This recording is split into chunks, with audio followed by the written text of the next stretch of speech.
Most habits don't fail on the first day. They fail quietly, weeks later. When motivation fades. When results don't show. When life interrupts your routine without warning. Because building habits is easy in theory. And discipline works when life is calm. But life is rarely calm. Stress shows up. Schedules break. Energy drops. And suddenly, the system that felt solid begins to crack. This is the moment most people misinterpret. They think the problem is willpower. They think they've lost discipline. They think something is wrong with them. But nothing is wrong with you. What's happening is something no one prepared you for. Your habits are being tested by reality. In part 1, we learned that habits are about identity. In part 2, we learned how to design systems that make habits obvious, attractive, easy, and satisfying. But there's a missing conversation. What happens when the habit isn't exciting anymore? The results are invisible. The people around you don't support the change. And the effort feels heavier than it should. This is the phase where most systems collapse. Not because they were bad, but because they were never built for pressure. And this is where real habit mastery begins. In this part, we're going to explore why boredom kills consistency, how social environments quietly sabotage good habits, why failure is usually a signal, not a flaw, and how to keep showing up when progress feels painfully slow. This is not about starting habits. This is about surviving the middle. Because anyone can change when life cooperates. But the people who transform permanently are the ones who know how to continue when it doesn't. Let's begin with the mistake almost everyone makes. When motivation disappears. Chapter 8, How to Make a Habit Irresistible. Why boredom is the real enemy. Habits don't disappear because they stop working. They disappear because they stop feeling rewarding. At the beginning, everything feels exciting. A new routine. A fresh identity. A sense of momentum. But excitement has an expiration date. And once it fades, something dangerous happens. The habit is still logical. Still beneficial. Still aligned with who you want to be. But it no longer pulls you toward it. This is where most people get confused. They assume motivation is gone. They assume discipline is weak. They assume something is wrong with them. But the truth is far simpler, and far more uncomfortable. The habit stopped stimulating the brain. And the brain doesn't repeat what doesn't feel rewarding. The dopamine misunderstanding. Most people think dopamine is about pleasure. It's not. Dopamine is about anticipation. It spikes before the reward, not after it. That's why scrolling feels addictive before you even open the app. Junk food pulls you in before the first bite. Procrastination feels comforting before the relief arrives. The habit is not driven by the outcome. It's driven by the expectation of feeling. James Clear explains this through a simple truth. The craving is what drives the behavior. The habit is just the vehicle. And when anticipation disappears, habits weaken, even good ones. Why good habits feel boring? Here's the problem with habits that improve your life. They are predictable. Exercise doesn't surprise you. Reading doesn't stimulate instantly. Working toward a long-term goal feels quiet. And the brain interprets predictability as low reward. That's why bad habits survive stress. And good habits collapse under boredom. Not because bad habits are stronger, but because they stimulate anticipation more effectively. This is why people don't quit on day one. They quit on day 21. When the novelty is gone. And the reward hasn't arrived yet. The Goldilocks rule? James Clear introduces the Goldilocks rule. Humans experience peak motivation when working on tasks that are just challenging enough. Not too easy. Not too hard. Right on the edge of comfort. When habits are too easy, they feel meaningless. When they're too hard, they feel exhausting. And boredom lives in that imbalance. This is why professionals don't rely on motivation. They rely on engagement. They adjust difficulty to stay interested. Amateurs wait to feel like it. Experts redesign the game. Think about fitness.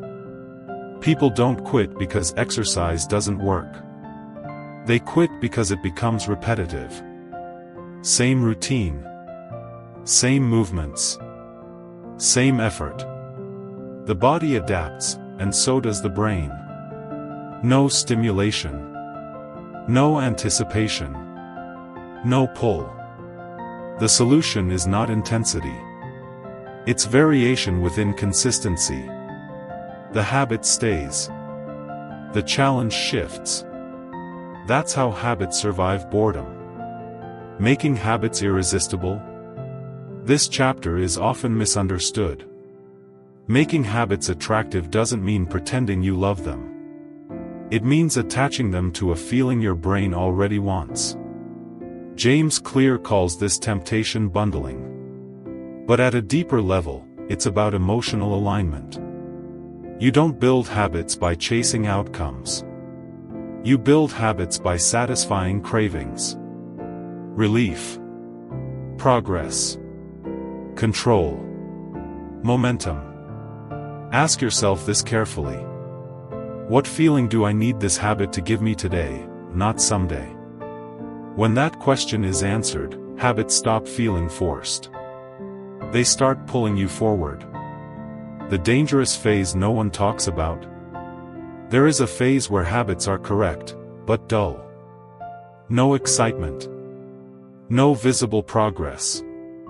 No emotional payoff. This phase kills more habits than failure ever could. Because the brain interprets silence as meaninglessness. And meaninglessness leads to abandonment. This is why boredom is more dangerous than difficulty. Difficulty creates resistance and boredom creates indifference. And indifference is fatal to consistency. The real takeaway of Chapter 8? This chapter is not about hype. It's about realism. Habits must survive long stretches of ordinary effort. And to do that, they must remain engaging, emotionally, not logically. This is why professionals keep score. Athletes track performance. Writers count words. Builders measure progress. Not for discipline, but for stimulation. At this point, you might be thinking, I understand boredom now. I understand craving. I understand anticipation. But there's another force that quietly reshapes habits. One you don't fully control. And it's not inside you. It's around you.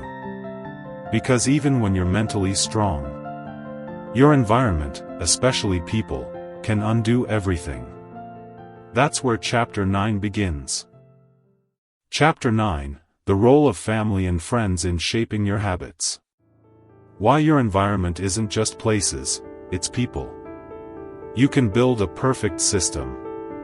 You can understand motivation. You can design habits that are obvious, attractive, easy, and satisfying. And still, fall off.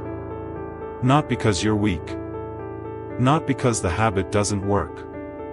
But because humans don't change alone. Every habit you perform sends a quiet signal. This is who I am now. And the moment that signal conflicts with the people around you, pressure begins. The invisible force of belonging? James Clear makes a simple but unsettling point. We don't choose habits to improve our lives. We choose habits to belong. From an evolutionary perspective, belonging meant survival. To be accepted was safety. To be rejected was danger. That wiring hasn't changed. So even today, your brain constantly asks, will this behavior cost me connection? And if the answer feels like yes, the habit weakens. Even if it's good for you. The 3 levels of social influence. James Clear explains that habits are shaped by 3 social groups. Level 1. The close. Family. Friends. Partners. These are the people whose opinions carry emotional weight. When your habits change, the dynamic changes. And people don't resist your habits. They resist what your habits say about them. Your discipline can feel like judgment. Your consistency can feel like distance. So they joke. They question. They normalize the old version of you. Not maliciously. Instinctively. Level 2, the many. Culture. Society. Trends. What feels normal shapes what feels possible. If everyone around you scrolls constantly, eats poorly, avoids discomfort, then discipline feels extreme, not healthy. And standing out feels risky. Most people don't fail habits here. They never fully commit in the first place. Level 3, the powerful. Those you admire. Leaders. Mentors. High performers. This is where habits grow strongest. When behavior aligns with people you respect. Consistency becomes identity, not effort. You don't try to act like them. You naturally do. The identity conflict no one talks about. Here's where habits break. Not at the level of behavior, but at the level of identity.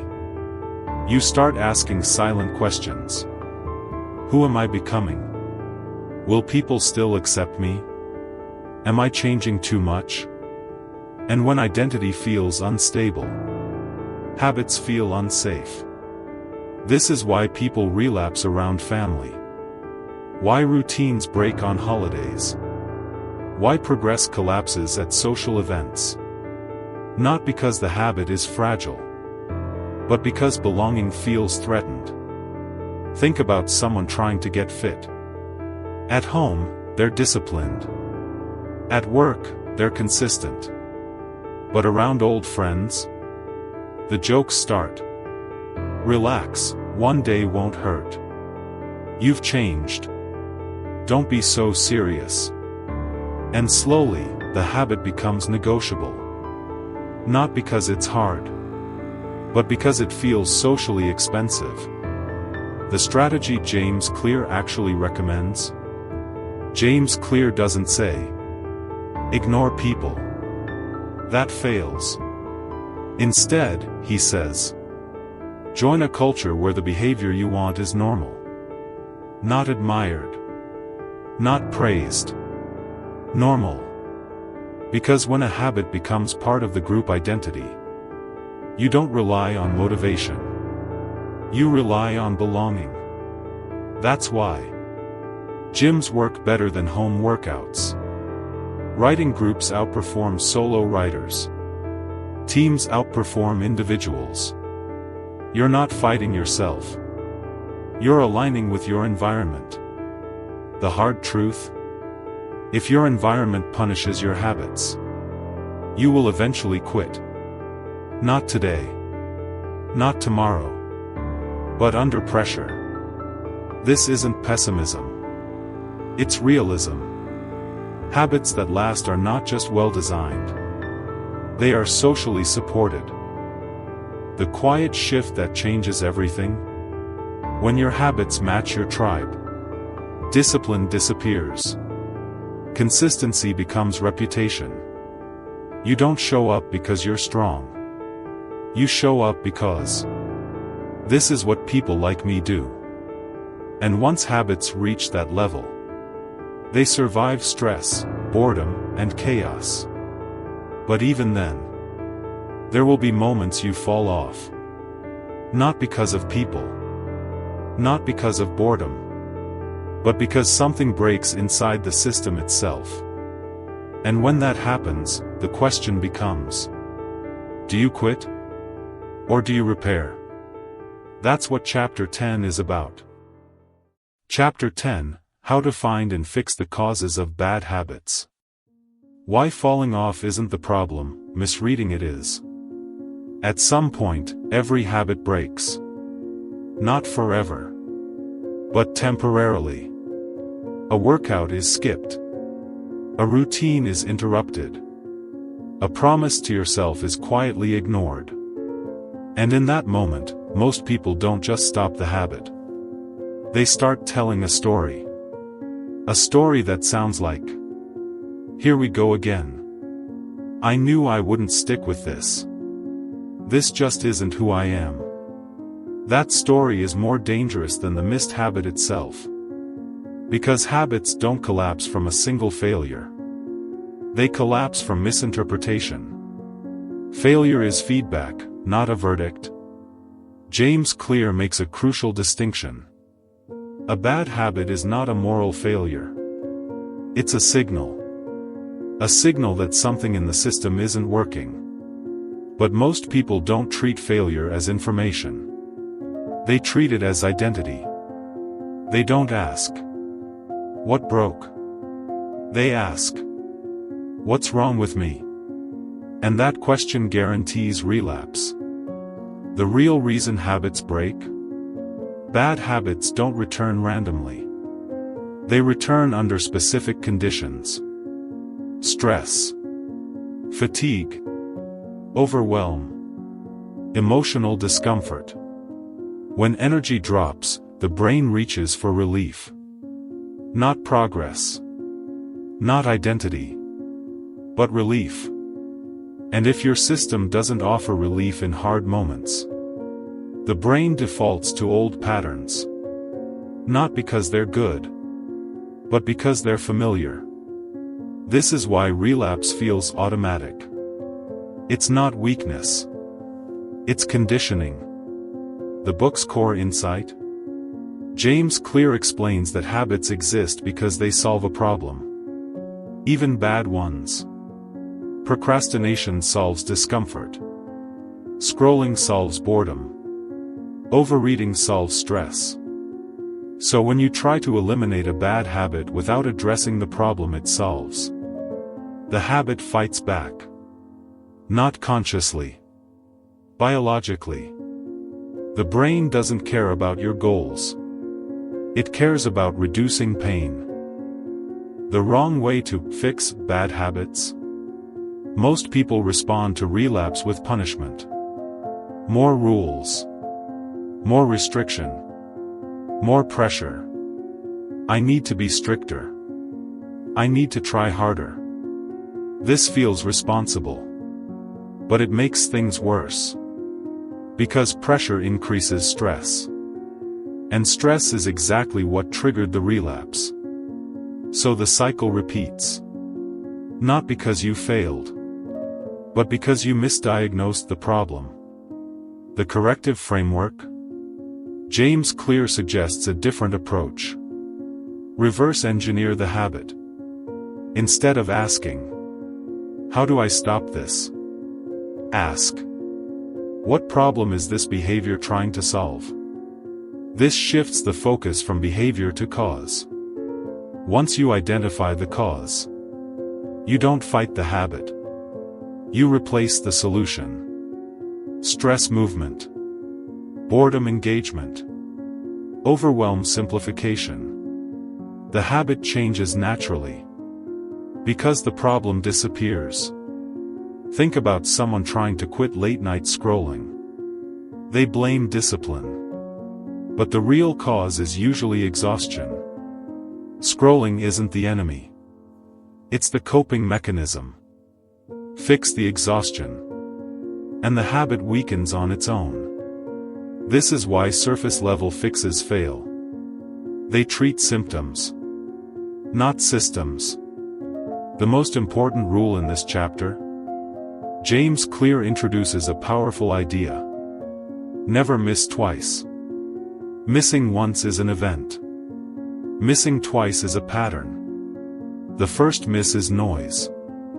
The second miss is direction. This rule isn't about perfection. It's about identity protection. Because the longer a habit stays broken, the louder the story becomes. This isn't who I am.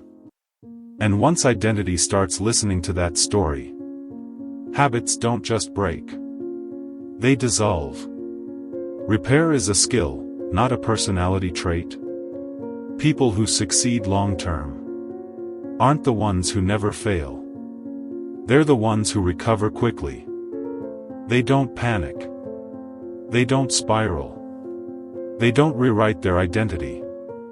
They fix the system and move forward. That's mastery. The deeper truth: most people don't need more motivation. They need better repair mechanisms. Because life will interrupt your habits again and again. The question is not, will I fail? It's, how fast can I return? And the faster you return, the stronger your identity becomes. But even with repair, even with understanding, even with social support, there's still one final challenge. The longest one. The quietest one. The one where nothing seems to happen at all. That's where Chapter 11 begins. Chapter 11, Walk slowly, but never backward. Why the most dangerous phase is when nothing seems to happen. There is a phase of habit change that feels worse than failure. Failure hurts, but it's loud. You know something went wrong. This phase is different. Nothing feels wrong. Nothing feels right. You're showing up. You're doing the work. And life looks the same. No visible results. No dramatic change. No reward. This is the phase where most people quit. Not because they're lazy or they're undisciplined, but because the brain starts asking a quiet, devastating question. Is this even working? The plateau of latent potential? James Clear calls this phase the plateau of latent potential. It's the gap between effort and results. Progress is happening, just not where you can see it. Habits don't grow linearly. They compound. And compounding is invisible at first. Think of ice warming from 25 degrees Fahrenheit to 31 degrees Fahrenheit. Nothing appears to change. But the moment it hits 32 degrees Fahrenheit, it melts. The breakthrough was prepared quietly. Most people quit at 31 degrees Fahrenheit. Not because change wasn't happening, but because confirmation hadn't arrived yet. Why the brain hates this phase? Your brain evolved for immediate feedback. Action, result, repeat. But habits don't work on that timeline. They work on delay. And when feedback is delayed, the brain assumes the effort is pointless. This isn't negativity. It's survival wiring. The brain conserves energy. It avoids wasted effort. So when progress is silent, motivation drops. Not because you're weak, but because your brain can't see the payoff yet. The identity test. This is the moment where habits stop being about behavior. They become about belief. You start wondering, am I actually changing? Is this really who I am now? Or am I just pretending? This is where identity either strengthens or fractures. Because identity is built on evidence. And during this phase, evidence is scarce. Walk slowly, but never backward. This chapter is not about speed. It's about direction. James Clear's message is subtle but powerful. Progress does not require intensity. It requires continuity. You don't need massive wins. You don't need motivation. You don't need visible success. You need non-negotiable forward motion. Even if it's small and feels insignificant. Because consistency during silence is what separates temporary change from permanent identity. The dangerous lie people believe? People think, if I'm not improving fast, I'm failing. That belief destroys habits. Because it makes slowness feel like defeat. But slowness is not failure. Backward movement is. And there's a critical difference. A slow habit keeps identity intact. A broken habit damages self-trust. That's why. 1 page a day beats quitting. 1 workout a week beats stopping. 1 honest effort beats none. Think about careers. Most progress is invisible for years. Skills accumulate quietly. Reputation builds slowly. But the moment people quit is rarely when things are hard. It's when things are quiet. No praise. No recognition. No signal. Habits work the same way. The silence is not absence of progress. It's preparation. Why mastery feels boring. This is the truth no one likes hearing. The people who master habits aren't more motivated. They're more patient with boredom. They understand that boredom is not a sign to stop. It's a sign that the habit is stabilizing. And stabilization is what allows compounding. The final shift? At this stage, something subtle happens. You stop asking, how do I stay motivated? And start asking, how do I keep the direction right? That's when habits stop being projects. They become who you are. By now, you've learned something critical. Habits don't fail because they're hard to start. They fail because boredom creeps in. Social pressure interferes. Failure is misread. Progress stays silent. And if you don't understand these phases, you don't just lose habits. You lose faith in yourself. But there's one final step. The one that turns habits from something you manage into something that defines you. The step where habits stop requiring effort and start sustaining themselves. In this part we have understood that consistency is not about being intense. It's not about being disciplined all the time. And it's definitely not about never failing. Consistency is about staying in the game. It's about designing habits that survive stress, boredom, bad days, and real life. It's about choosing systems that bend instead of break. It's about showing up imperfectly, but repeatedly. The people who win aren't the ones who never fall off. They're the ones who return faster. They don't panic when motivation disappears. They don't quit when progress feels slow. They don't confuse temporary failure with permanent identity. They understand something most people miss. Habits aren't built in moments of strength. They're built in moments of resistance. And if you've stayed this far, one truth should now be undeniable. You don't need more motivation. You need habits that can survive life. But survival isn't the final goal. Because even strong habits face a deeper question. What happens when habits stop challenging you? In part 4, we move beyond survival. We'll talk about why success can quietly destroy good habits, how plateaus form, and why most people get stuck there forever. the hidden danger of automatic behavior, and how to turn habits into a system for continuous growth. You'll learn how to stay sharp after habits become effortless. Use boredom as a signal, not an enemy. And evolve your habits as your identity evolves. Because habits aren't meant to be static. They're meant to grow with you. And part 4 is where habits stop being tools for change and become tools for mastery.